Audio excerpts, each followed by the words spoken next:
Welcome back, everybody. This is the U Stadium Network.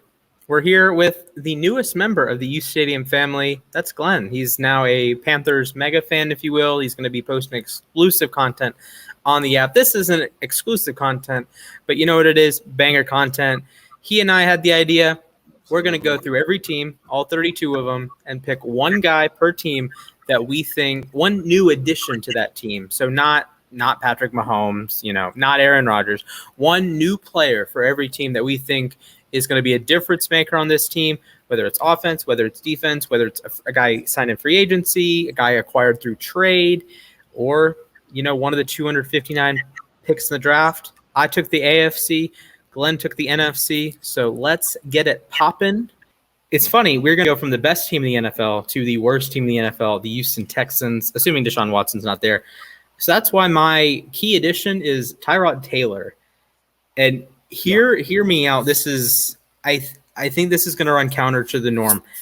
The Texans have the worst roster in the NFL. They have the worst offense in the NFL. They have the worst defense in the NFL. They have the worst secondary in the NFL. They have the worst defensive line in the NFL. They have the worst, maybe not the worst linebacker core, but it's not a very good linebacker core. They have a pretty poor offensive line outside of Tunsil.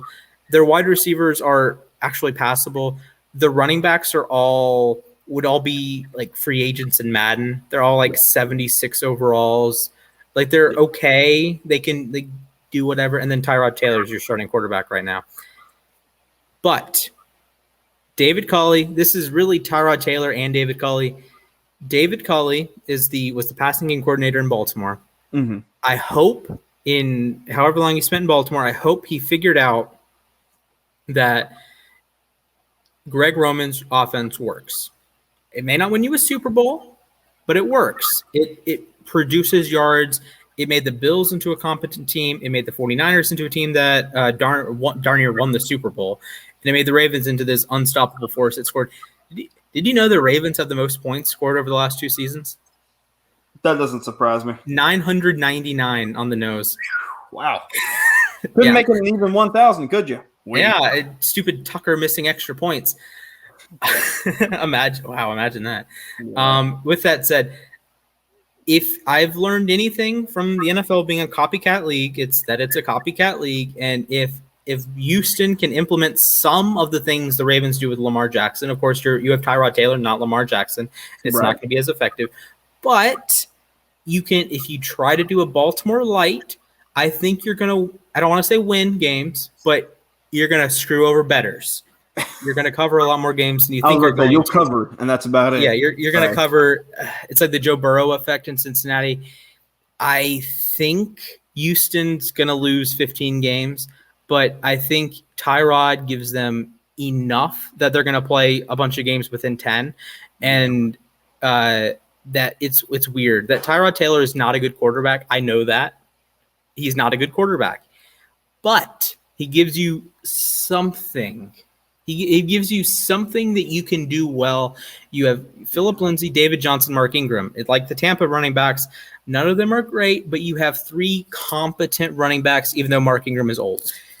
David Johnson's had some flashes last year that he was like a good running back. Phillip Lindsay was awesome in 2018. He's a big speed guy.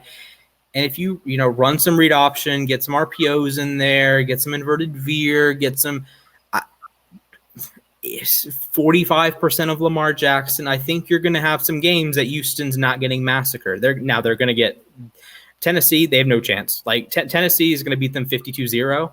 Mm-hmm. But there are going to be some games in there. Like I wouldn't be shocked if they, I don't want to say beat the Colts, but if they're, I don't know, if they lose 24-17, yeah, I'm not shocked. I think they'll be like a competitive 1-16, like the 1-31 Browns. They were generally competitive.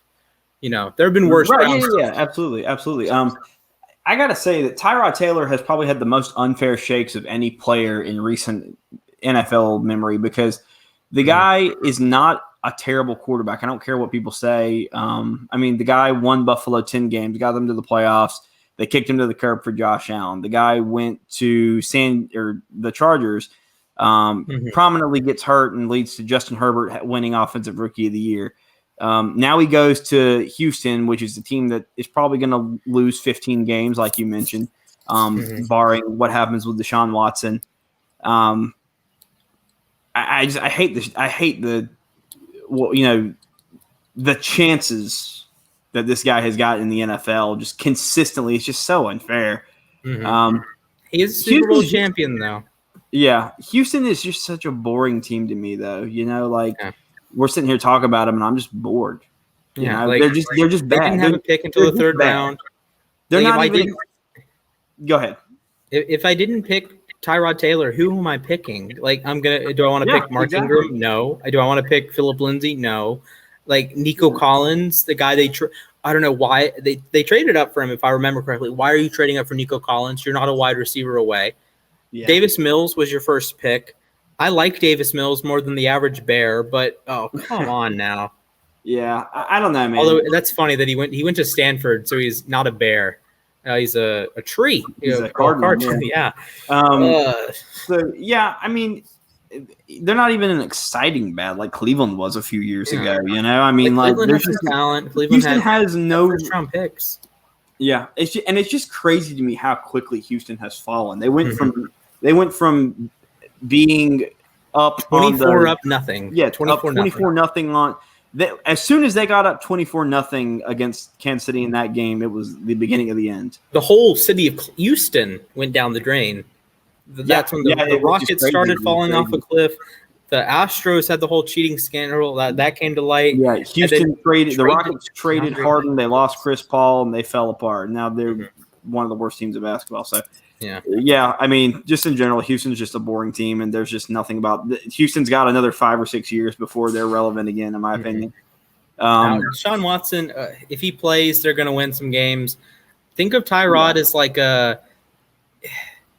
okay, Deshaun Watson wins games. I think Tyrod Taylor is going to keep some of the games close, right? Yeah, I agree.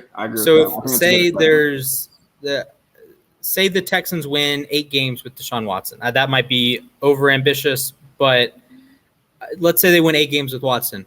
They're going to cover 8 games with Tyrod. They're going to lose 7 of 8, but they're going to win, or they're going to cover. They're going to play within 15, 17, whatever. They're going to be some ugly spreads. I can't imagine if Baltimore played Houston, because Baltimore clobbers Houston even with Watson. We play Houston this year, and as long as Watson's not there, well, that's the thing is we beat them with Houston when Kyle Allen was the quarterback. So yeah, good point.